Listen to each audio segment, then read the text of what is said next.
ឥឡូវខ្ញុំនិយាយអំពីហេតុអីបានជាថៃឥឡូវនេះកំពុងតែបារម្ភខ្លាំងមែនទែនពីរឿង ICJ ហ្នឹងហើយនៅពេលដែលថៃបារម្ភកាន់តែខ្លាំងយើងកាន់តែដឹងច្បាស់ថាកម្ពុជាអត់បានដាក់ពាក្យប្តឹងអីតទៅសោះថ្ងៃនេះលោកស៊ីហាស័កភួងកេតកែវគាត់និយាយនៅក្នុងឃ្លាមួយដែលនិយាយថាអញ្ចេះខ្ញុំដកស្រង់ពីសារព័ត៌មានថៃដែលគាត់ប្រើភាសាថាប្រទេសកម្ពុជាខ្វះភាពស្មោះត្រង់មិនគួរឲ្យទឹកចិត្តមិនគួរឲ្យទុកចិត្តហើយមិនអាចនឹងត្រៀមខ្លួនដើម្បីមានកិច្ចព្រមព្រៀងសន្តិភាពទីក្រុងកាឡាលំពួរនេះបានទេដោយសារអីកម្ពុជាជួបចរចាផ្សេងមកនិយាយជាសាធារណៈផ្សឹង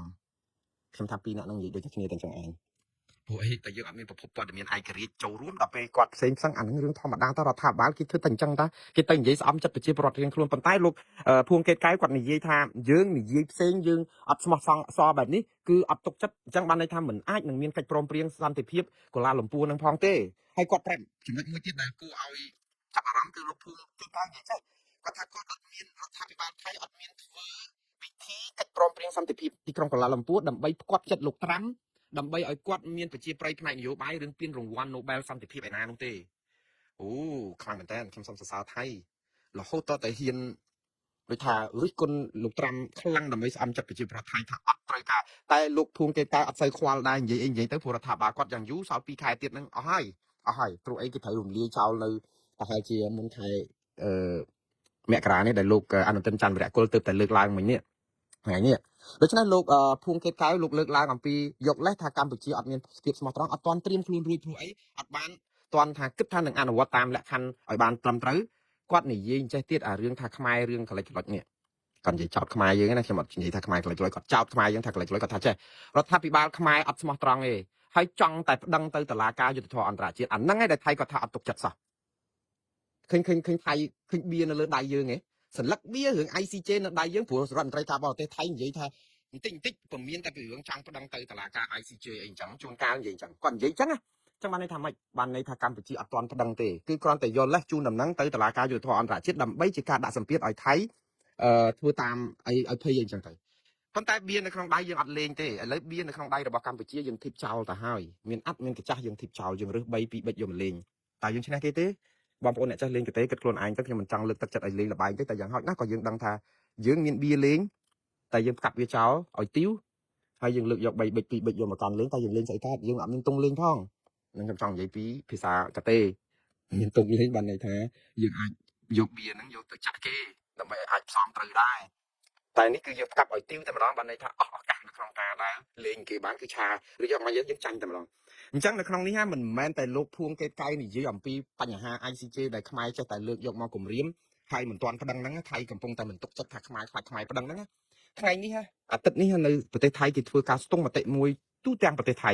អំពីជំហររបស់ប្រជាពលរដ្ឋថៃតាក់ទងនឹងរឿងចំនួនព្រំដែនខ្ញុំមិនលើកការស្ទង់មតិនឹងទាំងអស់មកទេព្រោះអីវាច្រើនពេកខ្ញុំលើកតែមួយចំណុចរឿង ICJ ឯងបងប្អូនស្ដាប់ការស្ទង់មតិរបស់ថៃរឿង ICJ បានដឹងថាថៃខ្សោយមែនតើគឺថៃអត់មានបៀលេងសោះខ្មែរយើងមានអត់មានកញ្ចាស់តែយើងធីបចោលហើយខ្ញុំនិយាយនេះគឺបងប្អូននឹងភ្ញាក់ផ្អើលថៃជិត 2% ប៉ុណ្ណោះនៅក្នុងចំណោមមហាជនថៃនៅក្នុងការស្ទង់មតិនេះគឺមានមិនដល់ 2% ទេដែល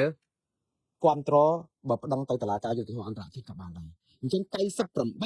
បានន័យថាមិនទូទាំងប្រទេសថៃតែម្ដងគឺខ្លាចការដែលប្តឹងទៅតុលាការយុត្តិធម៌អន្តរជាតិហេតុអីបានថៃខ្លាចបងប្អូនហេតុអីបានការស្ទង់មតិប្រជាពលរដ្ឋថៃនៅទូទាំងប្រទេសបង្ហាញអំពីខ្លាចភាពខ្លាចរបស់ថៃរឿងតុលាការយុត្តិធម៌អន្តរជាតិគឺដោយសារតែថៃដឹងខ្លួនច្បាស់ថាថៃបំពានដែនអធិបតេយ្យរបស់កម្ពុជាថៃអត់មានបៀលេងទេអញ្ចឹងបៀនៅក្នុងដៃខ្មែរទេតែសំខាន់គឺខ្មែរអត់ប្តឹង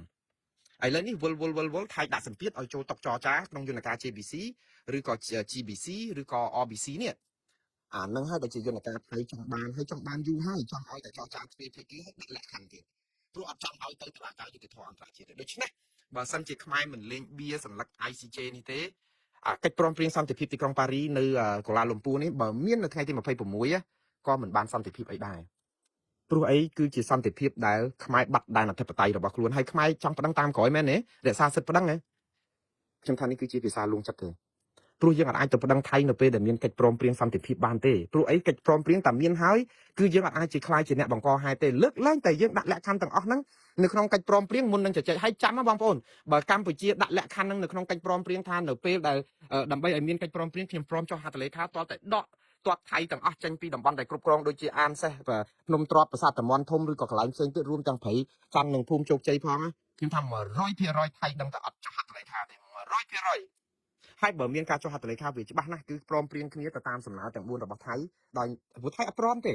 ហើយថៃអត់មានអីបាត់បង់ទេរដ្ឋាភិបាលថៃសប្តាហ៍ថ្ងៃនេះណាអត់មានខ្លាចគេរំលាយទេព្រោះត្រូវរំលាយខ្លួនក្នុងរយៈពេលតែប្រហែលខែទៀតនេះក៏គាត់សន្យាតែ4ខែតោះលោកអនុទិនចន្ទរៈគោលសន្យាជាមួយនឹងគណៈបកប្រជាជនថៃគឺគណៈបកប្រឆាំងថៃថាតំណាងរាជគណៈបកប្រជាជនថៃហ្នឹងដែលមកគូបដើម្បីបានកម្លាំងឲ្យលោកអនុទិនខ្លាចជានាយករដ្ឋមន្ត្រីឈ្នះគណៈបកភឿថៃរបស់តកូលថាក់ស៊ីនហ្នឹងគឺដោយសារសន្យាថា4ខែរៀបចំរដ្ឋាភិបាល4ខែរំលាយរដ្ឋសភាឥឡូវគាត់ថាមិនបាច់ដល់4ខែផងណាសឿងបឿងដល់ប៉ុណ្្នឹងណាបងប្អូនហើយដឹងលោកអនុទិនច្បាស់ក្នុងចិត្តហ្នឹងថារំលាយចោលមុន4ខែហ្នឹងគឺរំលាយមុនខែមករាហ្នឹងដោយសារអីទេគាត់ថាអូឥឡូវខាងគណៈបកភូមិใจថៃរបស់គាត់ហ្នឹងមានប្រជាប្រិយខ្លាំងជាងភឿថៃរបស់ថាក់ស៊ីនទៀតស៊ីនវ៉ាត់ទៀតដោយសារអីគេបោះឆ្នោតនៅកាន់ច័ន្ទបុរីហើយនឹងស្រះកែវស៊ីសកេតអីនោះគឺគេមានឈ្នះមូលដ្ឋានប្រមាណឈ្នះពុកកាប់ក្រុមភឿថៃគេថាគេច្បាស់លាស់គេត្រៀមខ្លួនដើម្បីបោះឆ្នោតធំហ្មងទៅឲ្យប្រជាប្រដ្ឋថៃទូទាំងប្រទេសបោះរើសគេទៅកុំឲ្យរើសតាមរបៀប